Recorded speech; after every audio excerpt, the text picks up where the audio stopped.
नमस्कार, NB news world में आप सभी का स्वागत है। मैं हूं धनेश्वरी देवांगन। अब खबरें विस्तार से। अमेरिका के कोलोराडो में एक परिवार नियोजन केंद्र में हुई गोलीबारी में 3 लोगों की मौत हो गई, जबकि 11 घायल हो गए। अमेरिका के कोलोराडो स्थित एक परिवार नियोजन केंद्र पर एक बंदूकधारी ने गोलीबारी की, जिसमें 3 लोगों की मौत हो गई। करीब 5 घंटे तक चले इस घटनाक्रम के बाद बंदूकधारी ने आत्मसमर्पण कर दिया। लाखों अमेरिकी लोगों के थैंक्सगिविंग की छुट्टी का जश्न मनाने के महज एक दिन बाद कोलोराडो स्प्रिंग्स में बीती शाम को यह घटना हुई, जो अमेरिका में बंदूक संस्कृति पर प्रकाश डालती है। प्लेन्ड पेरेंटहुड इमारत में अधिक खून खराबा होने से रोकने और बंदूकधारी को हिरासत में लेने वाले पुलिस कर्मी को मेयर जॉन सुदर्स ने सराहना की। पूरे घटनाक्रम के दौरान लोग खुद को बचाने की खातिर किसी तरह एक सुरक्षित कमरे में जमा हो गए थे।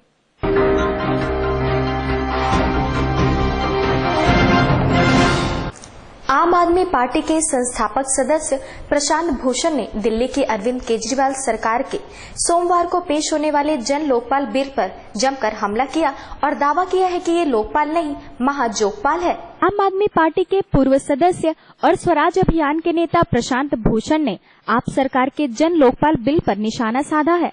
उन्होंने कहा कि केजरीवाल का यह जन लोकपाल बिल उस ड्राफ्ट से बिल्कुल अलग है जो अन्ना हजारे के आंदोलन के दौरान तैयार किया गया था, क्योंकि स्वतंत्र लोकपाल की नियुक्ति और हटाने का अधिकार अब राज्य सरकार के पास रहेगा।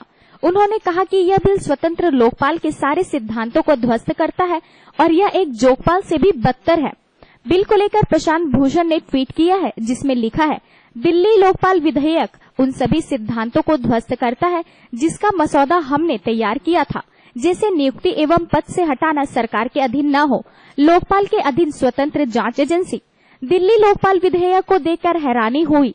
नियुक्ति एवं पद से हटाना दिल्ली सरकार द्वारा, उसके अधीन कोई जांच एजेंसी नहीं। भारत सरकार की जांच करने का भी अधिकार इसे असफल होने के लिए तैयार किया गया है।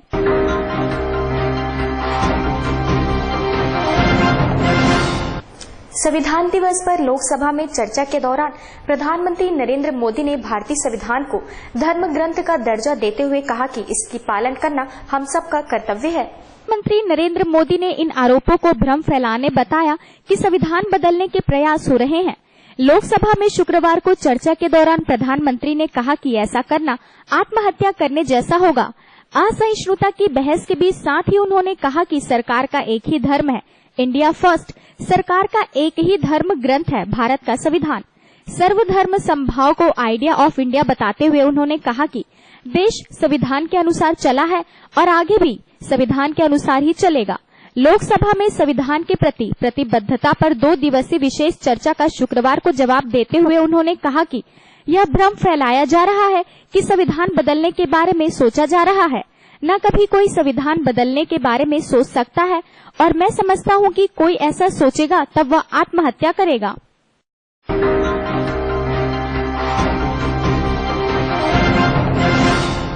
जामिया मिलिया के पूर्व छात्रों ने पीएम नरेंद्र मोदी के जामिया मिलिया इस्लामिक यूनिवर्सिटी में आने का विरोध किया है।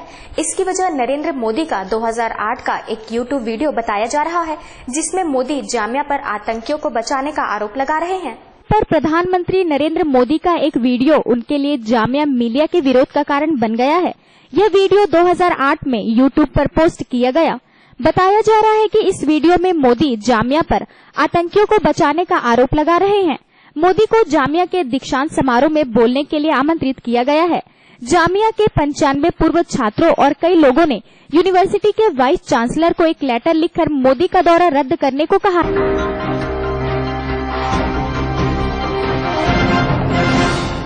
नाइजीरिया के शिया मुसलमान जुलूस पर आज तड़के आत्मघाती हमला किया गया। इस हमले में 21 व्यक्तियों की मौत हो गई। नाइजीरिया के शहर कानो के पास शिया मुस्लिम समुदाय के एक जुलूस में एक आत्मघाती हमलावर ने विस्फोट कर खुद को उड़ा लिया, जिसमें कम से कम 21 लोगों की मौत हो गई।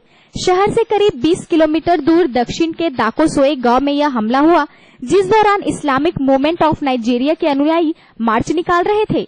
कानो से जरिया तक हजारों लोगों के मार्च की अगुवाई कर रहे मोहम्मद तुरी ने कहा, हमारे जुलूस पर आत्मघाती हमला हुआ। उन्होंने बताया, हमारे 21 लोग मारे गए और कई अन्य घायल हो गए। हमें इस बात की हैरानी नहीं है कि पूरे देश के हालात के चलते हमें निशाना बनाया गया।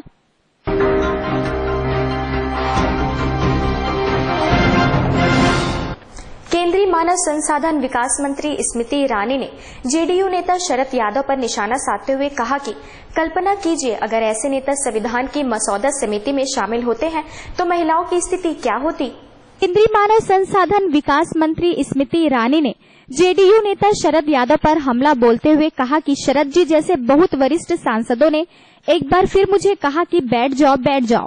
कल्पना कीजिए कि इस तरह के नेता मसौदा समिति में अगर होते तो भारत की नारी होने के नाते मैं इस बात की प्रशंसा करती हूँ कि दुनिया के कई देशों में महिलाओं को जहाँ मतदान के अपने अधिकारों को हासिल करने के लिए संघर्ष करना पड़ता है, वहीं भारत में उन्हें यह अधिकार संविधान ने दिया। स्मृति ने कहा कि लेकिन कल्पना कीजिए जैसे कि सदन के नेता ने कहा कि जब इसका मसौदा बनाया जा रहा था तब इतने वरिष्ठ सांसद मेरठ जैसे किसी महिला पर किसी तरह की पाबंदी लगाते।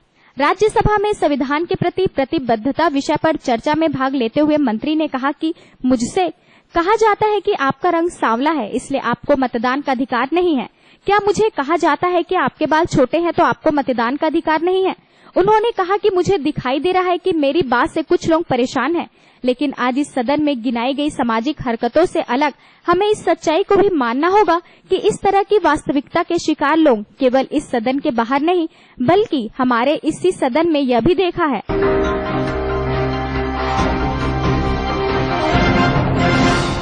भारत और इजरायली सेना के साथ संयुक्त रूप से विकसित बराक 8 मिसाइल अपने पहले टेस्ट में कामयाब रही। सतह से हवा में मार करने वाली इस आधुनिक मिसाइल का पहला टेस्ट इजराइल के एक वॉरशिप पर किया गया। इजरायली सेना ने भारत के साथ संयुक्त रूप से विकसित सतह से हवा में मार करने वाली एक आधुनिक मिसाइल का पहली बार एक पोत से सफल परीक्षण किया है, जिसे गैस क्षेत्रों जैसे महत्वपूर्ण अपतटीय प्रतिष्ठानों की सुरक्षा के लिए तैनात किया जाएगा। इस्राएली सेना ने कहा अपनी तरह के पहले अभियान में एक इस्राएली नौसैन्य जहाज से दागी गई बराक 8 मिसाइल ने दुश्मन लक्ष्य पर सफलतापूर्वक निशाना साधा और 100% सफलता दर्ज की है। बराक 8 का किसी पोत से पहली बार परीक्षण किया गया और इसने दुश्मन लक्ष्य के रूप में दिए गए एक छोटे ड्रोन पर निशाना साधा। यह करीब 2 साल से परिचालन में आ जानी चाहिए। उन्होंने कहा प्रणाली का अगला परीक्षण इस साल दिसंबर में भारतीय नौसेना के पोत से किए जाने की संभावना है।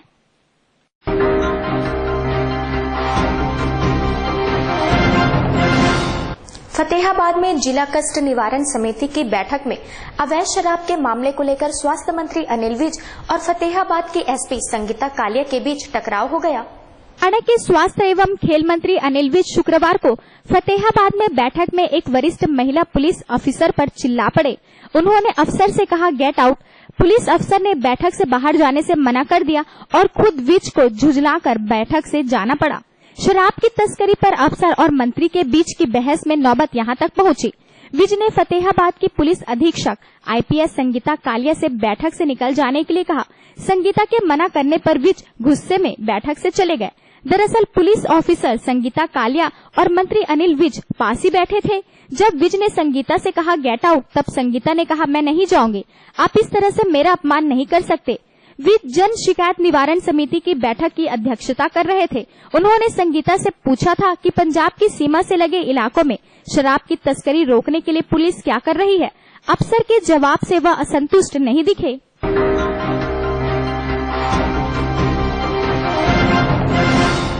सुप्रीम कोर्ट ने पूर्व टेलीकॉम मंत्री दयानिधि मारन को निर्देश दिया है कि वो टेलीफोन एक्सचेंज मामले में सीबीआई के सामने 6 दिन पूछताछ के लिए पेश हो। सुप्रीम कोर्ट ने कहा है कि यह अवधि 30 नवंबर से शुरू होगी। यूपीए सरकार में टेलीकॉम मिनिस्टर रहे दयानिधि मारन को सुप्रीम कोर्ट ने 30 नवंबर तक यानी 7 दिनों में कोर्ट में पेश होने के आदेश दिए हैं। हालांकि सर्वोच्च न्यायालय में उन्हें गिरफ्तारी में राहत देते हुए हिरासत में लेने वाली याचिका खारिज कर दी। सर्वोच्च न्यायालय के न्यायमूर्ति टीएस ठाकुर और न्यायमूर्ति वी गोपाल गौड़ा की पीठ ने कहा कि मारन जांच अधिकारी के समक्ष 30 नवंबर से 6 दिसंबर तक 7 दिन सुबह 11 बजे से शाम 5 बजे तक पेश होंगे। सीबीआई ने दयानिधि मारन पर आरोप लगाया है कि बतौर दूरसंचार मंत्री मारन ने अपने पद का दुरुपयोग किया है। उन्होंने चेन्नई में अपने आवास पर अनाधिकृत तौर पर टेलीफोन एक्सचेंज बनाया था। इसके अलावा उन पर यह भी आरोप है कि मारन के भाई कलानिधि मारन, जो कि सन टीवी के मालिक हैं, को लाभ पहुंचाने के लिए सैकड़ों केबल्स का प्रयोग किया गया, जिसमें डाटा ट्रांसफर किया जाता है।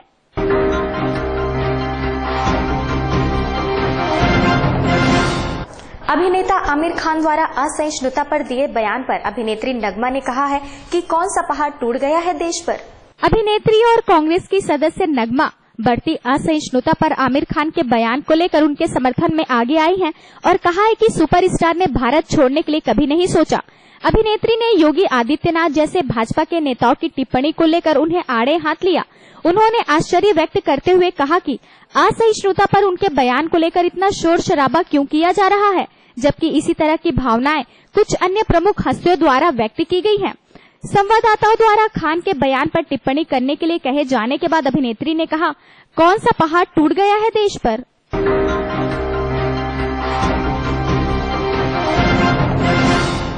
सीएम नीतीश कुमार के गृह जिले नालंदा में अपराधियों ने दिन दहाड़े बैंक को अपना निशाना बनाया है। 3 की संख्या में रहे हथियारबंद अपराधियों ने केनरा बैंक की शाखा से 43 लाख रुपए की रकम लूट ली और हथियार लहराते चले बने। मामला नालंदा के सोहसराय से जुड़ा है। जानकारी के मुताबिक अपराधियों ने सोहसराय स्थित केनरा बैंक के ब्रांच को अपना निशाना बनाया।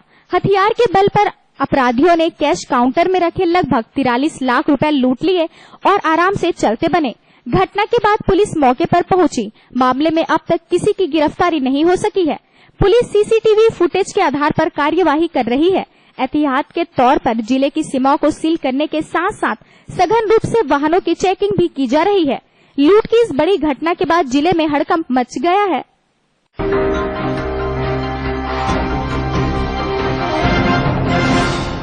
आदिवासी वेशभूषा में मांदर, बांसुरी, झाल, ढोलक के थाप के बीच बस्तर के युवक युवतियों ने गजब का तालमेल दिखाते हुए मनमोहक प्रस्तुतियां दी।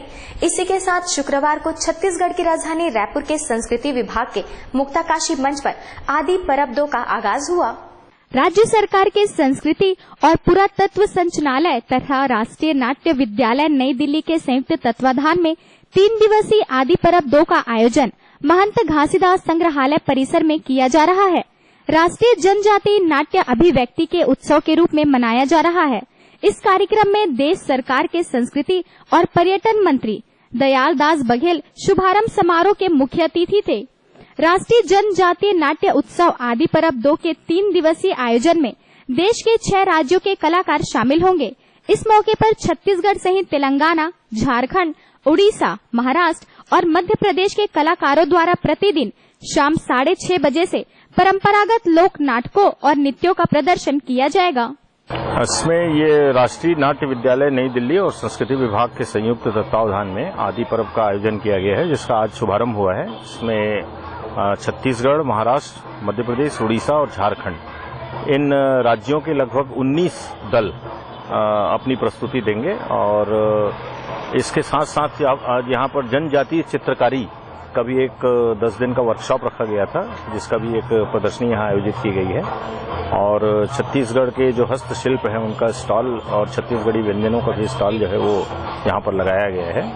और इस आदि पर्व का आयोजन राष्ट्रीय नाट्य विद्यालय मुंबई और शांति निकेतन के बाद रायपुर शहर में विगत वर्ष प्रारंभ हुआ था। इसमें जहां एक और राज्य के कलाकारों को दूसरे राज्यों के कलाकारों की प्रस्तुति देखने का अवसर मिलता है, वहीं पर शहर के लोगों को भी दूसरे राज्यों की जनजातीय कलाकारों से प्रस्तुतियों से रूबरू होने का अवसर मिलता है। लाखों रुपए तक तो अभी तक खर्च नहीं हुए हैं।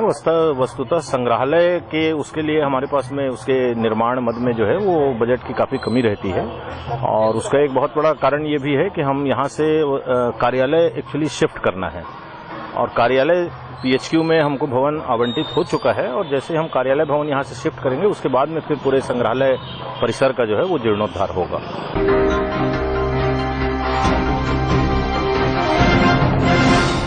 ताजा तरीन खबरों के लिए बने रहिए हमारे साथ एनबी न्यूज वर्ल्ड में।